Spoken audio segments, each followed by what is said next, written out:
Mr. Greedy by Roger Hargreaves. Mr. Greedy.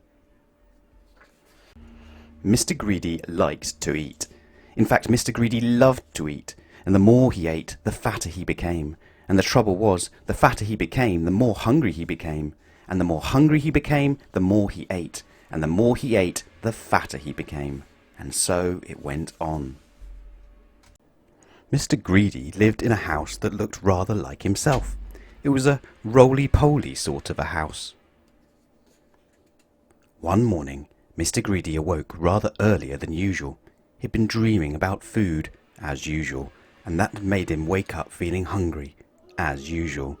So Mr. Greedy got up, went downstairs, and ate the most enormous breakfast.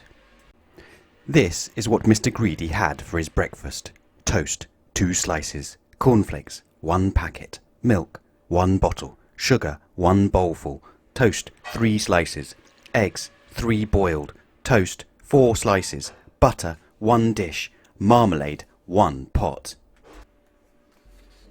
When he had finished his enormous breakfast, Mr. Greedy sat back in his chair, smiled a very satisfied smile, and thought. That was a delicious breakfast, he thought to himself. Now, I wonder what it would be nice to have for lunch. He decided in order to work up an appetite for lunch, he would go for a long walk. That morning, Mr. Greedy walked and walked and walked. Then he discovered a cave. That's funny, he thought. I don't remember seeing that there before. Mr. Greedy, being a curious sort of a fellow, decided to explore. He entered the dark cave. Inside he discovered some giant steps leading upwards. Mr. Greedy, being a curious sort of a fellow, decided to climb them. They were very steep and very difficult to climb, but with much huffing and puffing, Mr. Greedy climbed up and up. At the top of the steps, Mr. Greedy came to a door. It was, without doubt, the biggest door that Mr. Greedy had ever seen, and it wasn't quite shut. Mr. Greedy, being a curious sort of a fellow, decided to see what was on the other side of that door. So Mr. Greedy squeezed himself through the crack in the door, and there before him was an amazing sight. The biggest room in the world! The floor was as big as a field. The table in the middle of the floor was as big as a house, and the chairs around it were as high as trees. Mr. Greedy felt very small. Then he sniffed. Something from somewhere up on that top of that gigantic table was the most delicious foody smell that Mr. Greedy had ever smelled. Mr. Greedy sniffed again, and then decided that he must get up onto that table, so he began to climb up the leg of the enormous chair.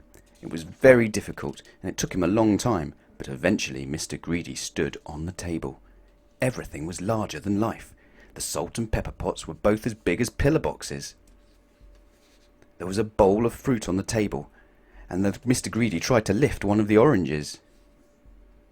And Mr. Greedy, being Mr. Greedy, took a bite out of one of the apples there. Then he looked around. Over on the other side of the table stood the source of that delicious smell.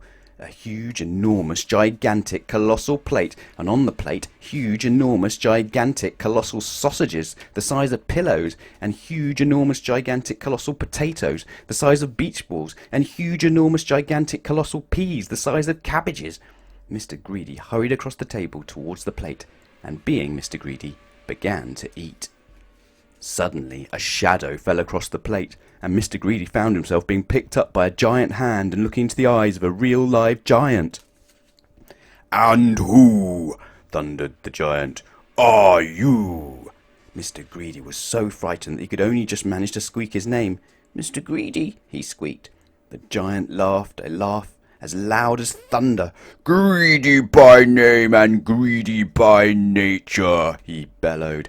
"Well, I think, Mr. Greedy, that you need to be taught a lesson." And what a lesson it was! The giant made Mr. Greedy eat up everything on that huge, enormous, gigantic, colossal plate. When he had finished, Mr. Greedy felt very ill indeed, as if he would burst at any minute. "Now," said the giant in a much quieter voice, "do you promise never to be greedy again?" "Oh, yes," moaned Mr. Greedy. "I promise." "Very well," said the giant. "Then I'll let you go. Mr. Greedy climbed down from the table and went out through the door feeling very fat and extremely miserable.